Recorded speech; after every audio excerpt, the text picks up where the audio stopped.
99% students तो बस पढ़े जा रहे हैं। साइंटिफिक तौर पे ये बात सिद्ध है कोई कंसिस्टेंसी। एक आदमी 84% तकरीबन एक दिन के अंदर जो पढ़ता है, जो समझ में आता है, वो भूल जाता है। उन्हें नहीं पता कैसे पढ़ना है, कैसे चीजों को याद करना है, बस उनके पास एक किताब है, उसे रट्टे जा रहे हैं, रट्टे जा रहे हैं, रट्टे जा रहे हैं। स्ट्रैटेजी बनाकर चलना। यार देखो, अगर तुम्हें अपना ड्रीम अचीव करना है, अगर तुम्हें अपना गोल अचीव करना है, तो ऐसे पढ़ना बंद करना पड़ेगा। मैं स्टोरीज पढ़ता था कि एक बेसिक सा इंसान, बहुत जीरो लेवल का इंसान एक बहुत टॉप लेवल पे पहुंच गया। तो आप सब डटे रहिए, कट ऑफ पे ध्यान ना देकर के मैक्सिमम नंबर की तरफ देखो। फेलियर से मत भागिए। आप बहुत पढ़ते हैं, आपको आता कुछ नहीं, और जरूरी नहीं है जो ज्यादा पढ़ते हैं उन्हीं का होता है। बस ये केवल 4 स्टेप हैं, इन 4 स्टेप्स को फॉलो कर लो, देखो तुम भी टॉपर बन जाओगे।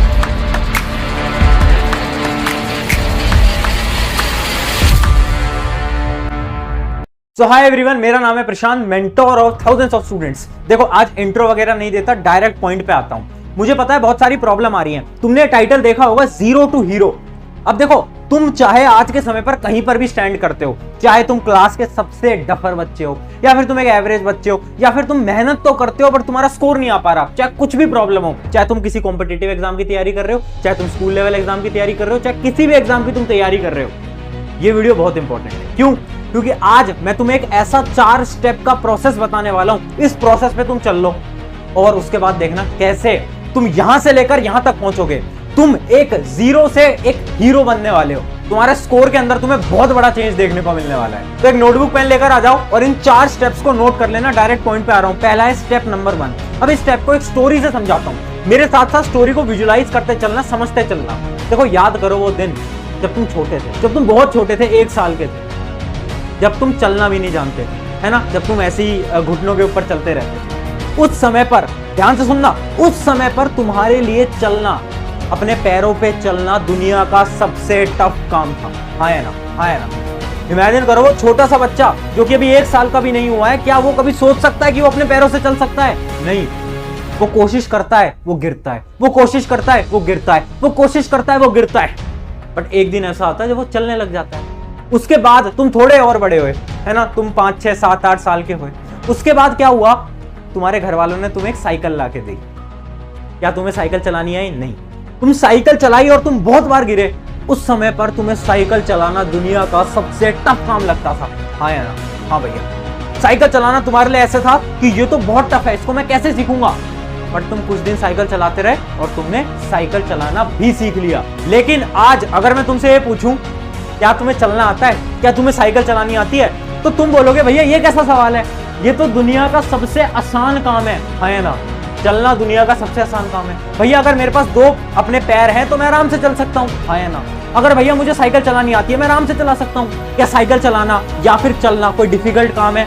नहीं, बिल्कुल नहीं। ये चीज मैं तुम्हें इसलिए बता रहा हूँ क्योंकि यार, it is all about mindset.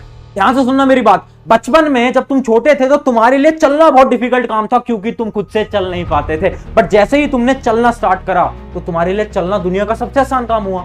जब तुमने साइकिल चलाना स्टार्ट करा तो साइकिल चलाना तुम्हारे लिए बहुत डिफिकल्ट था, बट जैसे ही तुमने साइकिल चलाना सीखा, तुम्हारे लिए वो सबसे आसान काम हो गया। आज भी तुम सेम सिचुएशन के अंदर खड़े हो। आज शायद तुम्हारे पास्ट एक्सपीरियंस की वजह से तुम्हें ऐसा लगता है कि तुम एक डफर बच्चे हो, एक एवरेज बच्चे हो।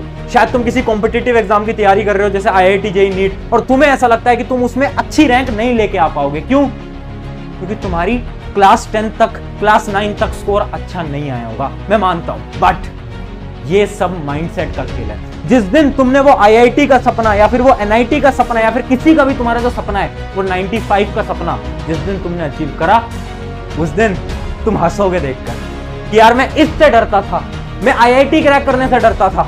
जिस दिन तुमने क्रैक कर लिया, तुम्हारे लिए सब कुछ आसान हो जाएगा। तो स्टेप नंबर 1 बहुत सिंपल सा है, माइंडसेट। सबसे पहले अपना माइंडसेट एकदम सही कर लो, क्योंकि बहुत ऐसे स्टूडेंट्स हैं जिनको ऐसा लगता है कि भैया मैं तो एवरेज हूं, मैं तो कभी टॉपर नहीं बन सकता। अरे ऐसा नहीं है, तुम टॉपर बन सकते हो। तुम अपनी क्लास में टॉप कर सकते हो, तुम पूरे अपने डिस्ट्रिक्ट के अंदर टॉप कर सकते हो, तुम स्टेट के अंदर टॉप कर सकते हो, अगर तुम में जुनून है तो। सबसे पहले माइंडसेट क्लियर कर लो कि हाँ करना है। अभी मैं 0 पे हूं, मुझे हीरो बनना है, तो सबसे पहले माइंडसेट क्लियर कर लो। और इसी माइंडसेट के साथ एक कमेंट आज कर देना वीडियो के अंदर कि भैया मैं 0 से हीरो बन के दिखाऊंगा या दिखाऊंगी, जो भी है।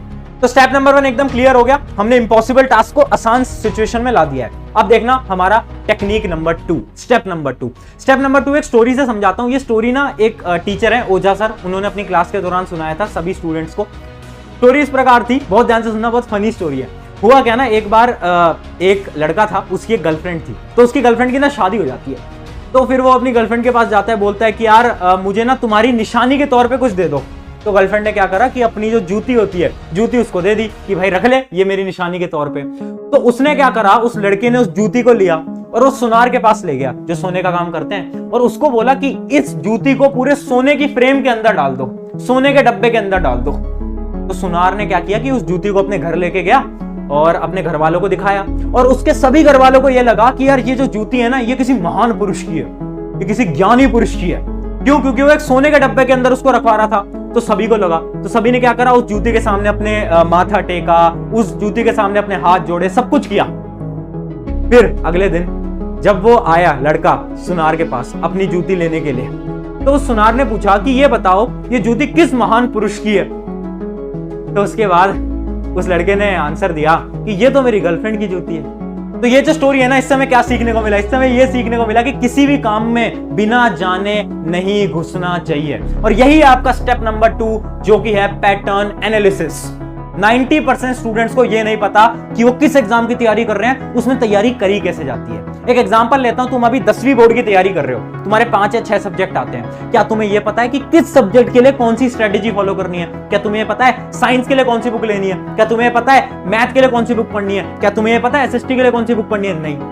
90% लोगों के पास पैटर्न ही नहीं है, उनको यही नहीं पता पढ़ना कैसे है। बस वो जो स्कूल वाले पढ़ाते हैं, पढ़ते जाते हैं, पढ़ते जाते हैं, पढ़ते जाते हैं। बट वो जो टॉपर है ना, वो पूरी रिसर्च करता है, वो देखता है कि अच्छा यार प्रीवियस ईयर क्वेश्चन में से इसके क्वेश्चन ज्यादा आए थे, तो ये वाला चैप्टर इंपॉर्टेंट है, इसको मैं ढंग से पढ़ लेता हूं। समझ रहे हो बात को? तो सबसे पहले अपना पॉइंट नंबर 2 याद रखना, जो कि है पैटर्न एनालिसिस।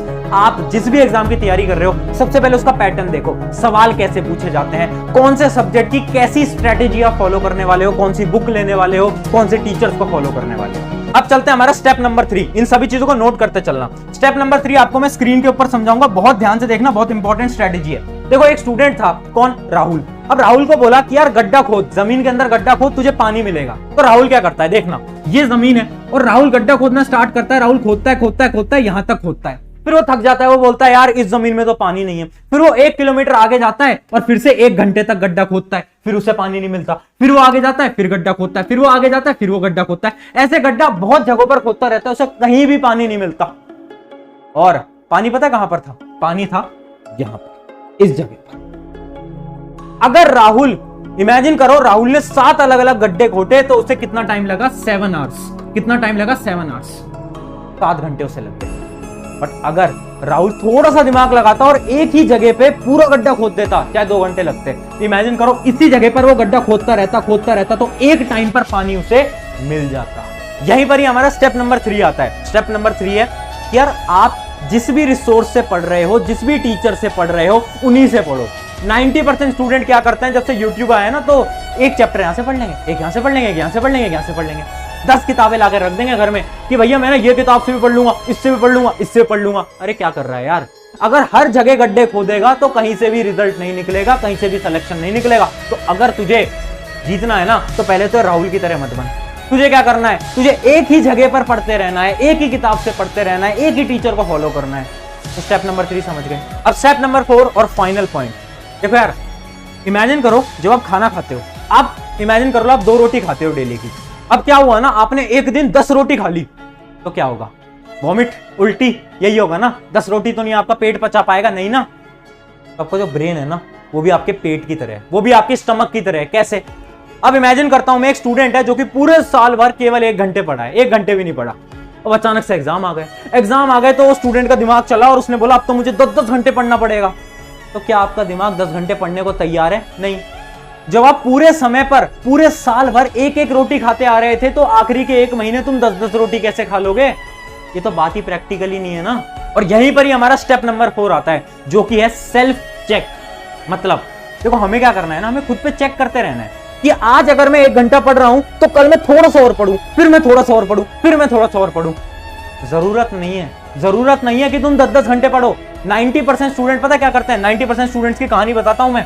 एक दिन 10 घंटे पढ़ लेंगे, ठीक है, फिर अगले दिन 1 घंटे पढ़ेंगे, फिर एक दिन 7 घंटे पढ़ लेंगे, फिर एक दिन 1 भी घंटे नहीं पढ़ेंगे, फिर एक दिन 10 घंटे पढ़ लेंगे। अगर तुम ऐसे पढ़ते हो ना